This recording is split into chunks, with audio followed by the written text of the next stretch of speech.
Que teníamos un invitado sentado acá hoy con nosotros, nos visita en el piso, el diputado nacional Itaí Hackman. ¿Qué tal, Itaí? ¿Cómo estás? ¿Bien? Gracias por venir por favor. Esta noche, un domingo a la noche, hasta acá a conversar con nosotros. Nos interesaba conversar con vos esta noche porque la agenda legislativa viene recargada en Argentina.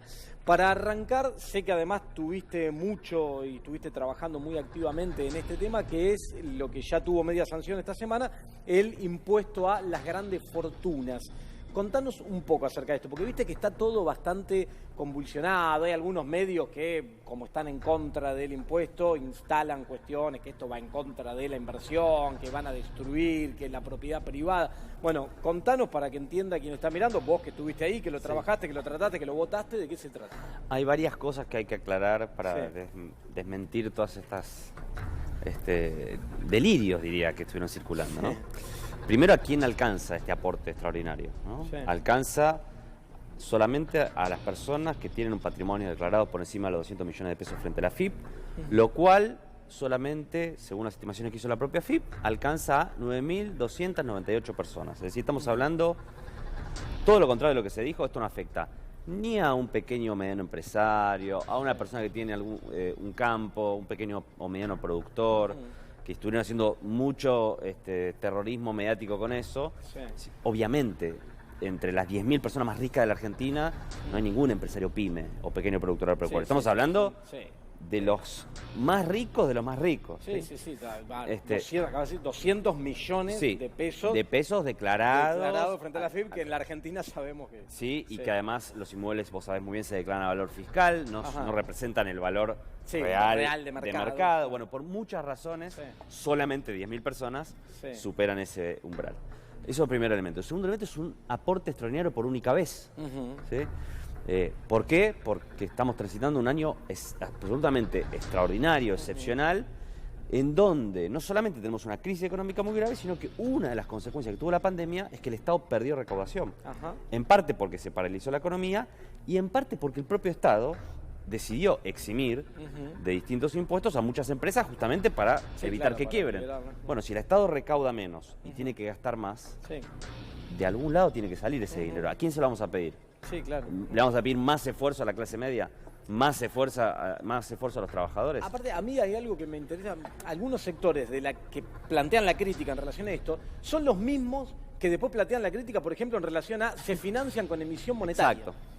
Ahora digo, uno dice, bueno, ¿y cómo te financias? Pero son las contradicciones. Critican que si el Estado se financia con emisión monetaria, pero cuando se plantea una alternativa de financiamiento, están en contra. Del mismo modo se critica que el Estado supuestamente tiene un exceso de gasto, de inversión, pero después se critica si hay ajuste, digamos, ¿no? Es decir, hay una cantidad de contradicciones permanentemente.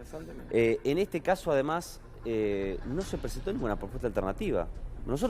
A mí lo que más me llamó la atención del debate es que desde la oposición no hubo un planteo de decir, miren, este proyecto es malo, pero yo tengo este otro que es mejor. Porque aparte tengo entendido que tanto a la oposición como a muchos empresarios que se manifestaban en contra de esto, se les planteó, se les dio una oportunidad, porque aparte duró bastante, ¿no? Es que es una de las razones por las cuales se estiró. Mucha gente preguntaba, ¿por qué tardan tanto? Bueno, porque en parte, por toda la presión que hubo de lobby, de sectores empresarios, se dijo, bueno, presenten una contrapropuesta. Si este proyecto no está bien hecho, presenten uno ustedes bien hecho.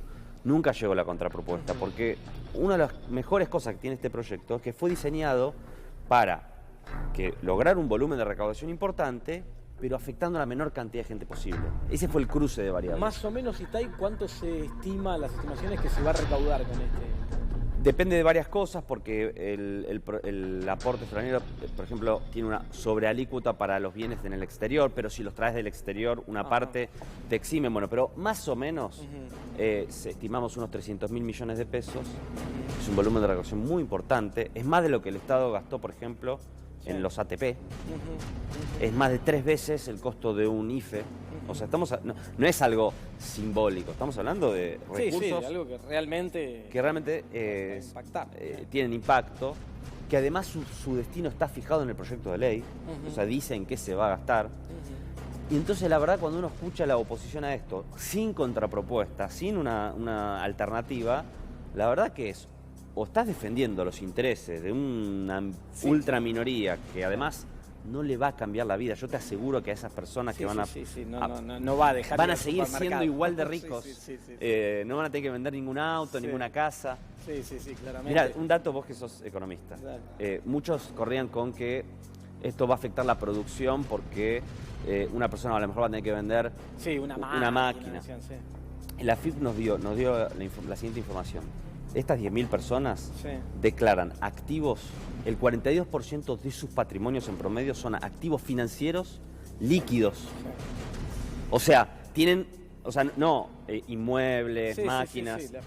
Plata. Y además te sumo un dato. Lo más seguro es que tengan dólares, no pesos. Y afuera, muchos. Claro. Y mientras todo esto se discutió, también hubo un movimiento del dólar que la alícuota que pagan termina siendo en pesos, Exactamente. Es un gran aporte, mi lectura, me parece, es un gran aporte a enfrentar la situación de la pandemia y todo esto, y no es algo que le vaya a modificar casi que nada, te diría. Y después hay otra discusión, porque acá se planteó que esto era un impuesto nuevo, que seguimos aumentando la presión tributaria, y si bien yo creo que en la Argentina hay una cuestión a discutir a fondo, que es una reforma tributaria integral, y seguramente hay impuestos que son altos, hay que bajar. La realidad es que la presión tributaria en la Argentina no recae fundamentalmente en la gente que tiene gran patrimonio. Recae mucho más. Sí, claro, es uno de los grandes problemas de la estructura tributaria. En el consumo, ¿no? Bueno, el impuesto que más recauda es el IVA. El IVA. Y en los impuestos sobre el patrimonio en la Argentina, hasta diciembre, que volvimos a las alícuotas originales, en el gobierno anterior se había bajado casi a cero. O sea, quiero decir... Y ahora, el sector de la oposición, que critica esto y que no planteó una alternativa cuando se le pidió que planteen si tenían una, también, porque ustedes hace poco votaron el presupuesto, también criticaban el presupuesto porque les parecía alto el nivel de déficit fiscal que se plantea de 4,7%. O sea, además te critican porque te dicen, tenés que ajustar más. Es lo que te decía. ¿Cómo? Sí, critican el ajuste, pero critican el no ajuste a la vez. Claro. ¿No? O sea, critican el déficit. Es muy difícil discutir porque realmente no hay ningún tipo de coherencia. Siendo que ellos hicieron un ajuste brutal en el Estado argentino. El otro día un colega decía en la Cámara muy bien, si realmente estuviéramos haciendo un ajuste, ustedes no estarían aplaudiendo, no criticando. Si es lo que piden históricamente. La realidad es que el presupuesto que se aprobó para el 2021 es un presupuesto que, tomando todas las variables y las áreas más sensibles en relación al peso que tiene el Producto Bruto Interno en la Argentina, aumentan. Aumenta la inversión en educación, en salud, en obra pública prácticamente se duplica si comparamos con el presupuesto del 2019, que es el último, porque este año no hubo presupuesto. Es un presupuesto expansivo, podemos discutir si es moderadamente expansivo, pero es expansivo porque la concepción que hay es, para reactivar la economía argentina, el Estado se tiene que poner a la cabeza de ese proceso. Entre otras cosas, porque el sector privado, después de estos 3 años, y en particular con este año de la pandemia, no tiene mucho de dónde sacar para... va a necesitar. ¿no? Es decir, para poner los recursos, la inversión. Entonces, si el Estado se pone a la cabeza con obra pública, eso va a dinamizar la economía argentina, y sobre todo si pone recursos abajo, porque una de las cosas que sabemos muy bien en Argentina es que cuando vos invertís en áreas que dinamizan el consumo, sobre todo los sectores populares, esa plata no va a la tipa financiera. No va a la cuenta offshore, ni mucho. No va a la cuenta offshore, va al almacén. Y si va al almacén, reactiva toda la economía, ¿no? Entonces se busca recuperar ese circuito virtuoso. Y ahora te llevo a un tema vinculado con esto, del cual además participo también, y vos lo sabés porque trabajamos juntos en muchos temas vinculados con eso, porque esta semana se presentó que fue el Programa de Desarrollo Humano Integral, apoyado por muchos movimientos sociales, muchos espacios sindicales, con los cuales vos trabajás, los movimientos sociales muy directamente. Contanos un poco de qué se trata esto a quien nos está mirando, porque es muy abarcativo, muy integral, y tiene que ver con lo que estábamos hablando. Totalmente. Con el rol del Estado. Es un aporte para la reactivación de la economía argentina centrado en las necesidades más importantes que tiene hoy un sector amplio de la población, que tiene que ver con el trabajo, con el acceso a la vivienda y con el acceso a la tierra, ¿no? Y además el concepto de desarrollo humano integral me parece que es un concepto interesante. ¿Cuál debe ser el objetivo de una política pública, ¿no? El objetivo de una política pública, la política de Estado tiene que ser que la vida de las grandes mayorías se vuelva una vida cada vez más digna, ¿no? Y eso tiene que ver con lo económico y con otras cosas también, ¿no? Porque hemos visto procesos, digamos, de bonanza económica, pero si no resuelven, por ejemplo, problemas estructurales como el acceso a la vivienda, ¿no? Vos podés estar mejor del bolsillo. Sí. Porque la medición, digo, yo recién marcaba los datos del INDEC que se conocieron esta semana de la canasta básica y la medición de pobreza por ingresos. Eso en Argentina es muy fluctuante. Exactamente. Porque vos podés tener un ingreso un tiempo por arriba de eso y dejaste de ser pobre, pero tu condición estructural no cambió mucho. Y pasó en el pasado reciente. Y si tu condición estructural no cambia, esa circunstancia puede variar porque perdiste laburo, porque tus paritarias no le ganaron la inflación, y así como saliste de la pobreza volviste a caer, digamos. Entonces esto apunta a resolver uno de los déficits estructurales, ¿no? Implica un gran plan de inversión de vivienda que está vinculado con el tema anterior porque, por ejemplo, el 15% de lo que se va a recaudar del aporte de las grandes fortunas va a ir al programa de urbanización de barrios populares, por ejemplo, ¿no? Claro. Implica un volumen de creación muy importante de puestos de trabajo, implica una manera, y en esto vos lo sabés muy bien porque sos uno de los que participó en la elaboración, de canalizar la capacidad de ahorro de los propios trabajadores para que eso sea una manera de financiar proyectos de construcción de vivienda, etcétera. Sí, el famoso fondo de ahorro. Una vez lo expliqué acá en el programa. Bien, excelente. Con un pizarrón y está muy bien. Tratando de... O sea, el concepto general, porque después esto tiene un montón de aspectos muy puntuales, pero el concepto general es, para reactivar la economía argentina, tenemos que poner recursos en los sectores que dinamizan la actividad y que vuelcan sus ingresos fundamentalmente al consumo. Y si podemos además hacerlo con una planificación que permita, por ejemplo, urbanizar los 4.400 barrios populares que hay en la Argentina o que un montón de familias tengan acceso a una vivienda, entonces el objetivo de reactivar la economía, de mejorar los ingresos y el objetivo de resolver un déficit estructural como es la cuestión habitacional en la Argentina, convergen, digamos. Ese es el objetivo. Y en la medida que este programa avance, me parece que también varios sectores de oposición o de medio de comunicación van a salir con el debate que ahora se está instalando de van contra la propiedad privada, ¿no? Y ese tipo de cosas. Es esperable que vaya a pasar cuando no es así, porque no. A mí me cuesta discutir contra ideas que me parecen delirantes. Claro. Uno puede discutir con ideas con las que no está de acuerdo, digamos.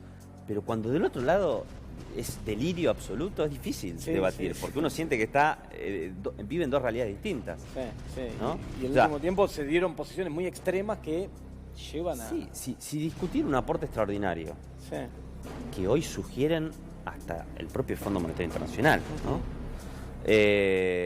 O un rol del Estado más activo, que también hoy es casi...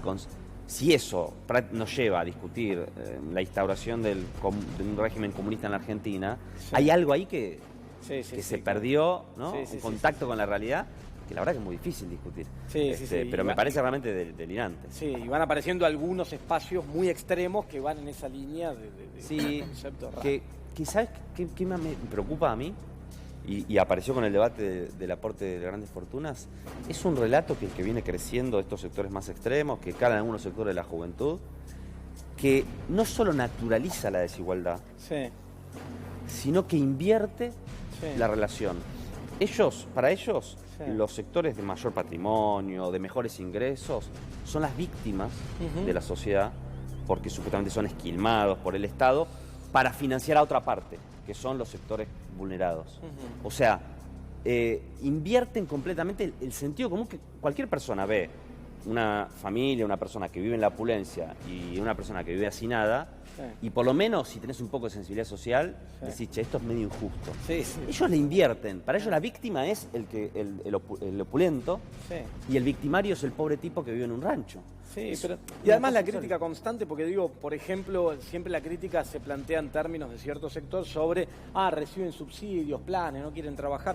Parte de este programa es ir modificando eso y que lo que se recibiría de parte del Estado tenga una contraprestación en horas trabajadas y sin embargo se critica también, ¿no? Entonces, al final es muy difícil. Puro odio, te diría. Puro odio, puro prejuicio, puro desprecio. Y además... Si fueran consecuentes, a los gobiernos que más deberían odiar es a los gobiernos neoliberales. Porque los gobiernos que más generan los famosos planes sociales que tanto les indignan son los gobiernos neoliberales. Porque es la con Macri crecieron los planes. Claro, porque es la consecuencia de destruir empleo. Sí, exacto. Claro. Entonces, la realidad es que nosotros tenemos que, yo creo que por ahora es minoritario, en la Argentina, ese sentimiento, pero crece porque crece en el mundo, ¿no? Acá lo tenemos al lado a Bolsonaro. Entonces tenemos que estar muy atentos, no hay que subestimar esos fenómenos que tienen además una carga social que en la Argentina me parece que además históricamente por lo menos tenemos una historia, por lo menos en un sentido construido, que nos hace ver con mayor empatía la injusticia, ¿no? El dolor y querer hacer algo para cambiarlo y no tirarle un palazo en la cabeza o pisar al que está más abajo, ¿no? Sí, claramente. Itay, la agenda legislativa, ¿cómo sigue ahora? Digo, bueno, se presenta el famoso tema del aborto, la legalización. ¿Cómo sigue ahora en lo que resta del año la agenda legislativa? El que nos está mirando dice, bueno, ¿qué es lo importante que van a estar tratando? Bueno, hay muchísimas cosas. De hecho, vamos a tener seguramente sesiones extraordinarias. Bueno, ahora se presentó el proyecto de interrupción voluntaria del embarazo. El martes fue un día bastante importante porque se juntaron muchas cosas, además del día de las militancias. Está el proyecto que envió el Ministerio de Economía, que es muy importante, que establece que los acuerdos con organismos multilaterales de crédito tienen que pasar por el Congreso. O sea, el gobierno va a hacer, o está intentando hacer un acuerdo con el Fondo Monetario Internacional que va a someter al Congreso de la Nación, cosa que no ocurrió en el último. Y ahí va a ser interesante ver la postura de la oposición, que fue, y esto lo digo yo, cómplice de lo que hoy estamos sufriendo con el Fondo Monetario y el préstamo que le dio a la Argentina. Exactamente, y que Macri se valió de un artículo de la Ley de Administración Financiera que excluye a los acuerdos con organismos internacionales del acuerdo del Congreso, porque el Congreso de la Nación es el que tiene en realidad la atribución de decidir sobre temas de deuda externa. Entonces, este proyecto del Ministerio de Economía es muy importante porque no es solamente para este acuerdo, sino para todos los acuerdos que se hagan en el futuro con organismos multilaterales. Nosotros tenemos que construir, lo dijo el Ministro de Economía, lo dijo el Presidente de la Nación, la Vicepresidenta, un nunca más a los ciclos de endeudamiento irresponsable, que además vienen asociados a grandes ciclos de fuga de capitales. ¿Cómo construimos ese nunca más? Entre otras cosas, con leyes, con normas que impidan que el Poder Ejecutivo, es decir, el gobierno de turno, cualquier tipo, de cualquier signo político, en 4 años endeude irresponsablemente al país, desregule absolutamente el movimiento de capitales. No es algo que haya que contar, acaba de ocurrir. Y que nos pasó varias veces en la historia argentina. Sí, ¿no? claro. Y la verdad es que es una pena, con todo lo que cuesta construir o reconstruir la economía argentina, tratar de generar empleo, industrias, empresas, y que en 4 años, con una política responsable, se destruya lo que por ahí tardás 10 o 15 años. Si nos pasa eso y cada 10, 15 años la Argentina tiene una crisis de deuda y una crisis financiera, estamos condenados a nunca poder avanzar en un proceso de desarrollo y demás. Y bueno, para eso necesitamos este tipo de leyes. Y es importante porque este tipo de leyes, como acabas de contar, nos blindan como sociedad para siempre. Entonces son importantes. Entonces está bueno esto de sentarnos un rato y vos que estás ahí adentro y que trabajás estas cosas, poder contarlo y tomarnos unos minutos y poder analizarlo para entender que es algo que al final nos va a beneficiar a todos, porque de algunos sectores, por oponerse, van a decir, no, ¿por qué esto y aquello? No sé qué van a inventar. Pero es una ley que, como bien estás explicando, nos va a proteger a todos para que nunca más seamos víctimas de un gobierno del color político que sea, que irresponsablemente nos endeude, nos empuja al abismo. Bueno, la verdad se nos hizo recontra interesante y se nos va el tiempo, pero te agradezco mucho, Itay, por haber estado acá esta noche y bueno, contar todos estos temas, analizarlos y que se entiendan, que no te la vendan cambiada, que se entienda lo que está pasando en la Argentina y en el ámbito democrático del Congreso de la Nación. Gracias. A ustedes, Agustín, gracias. Bueno, seguimos acá con esto que es Sacamos Números, dale.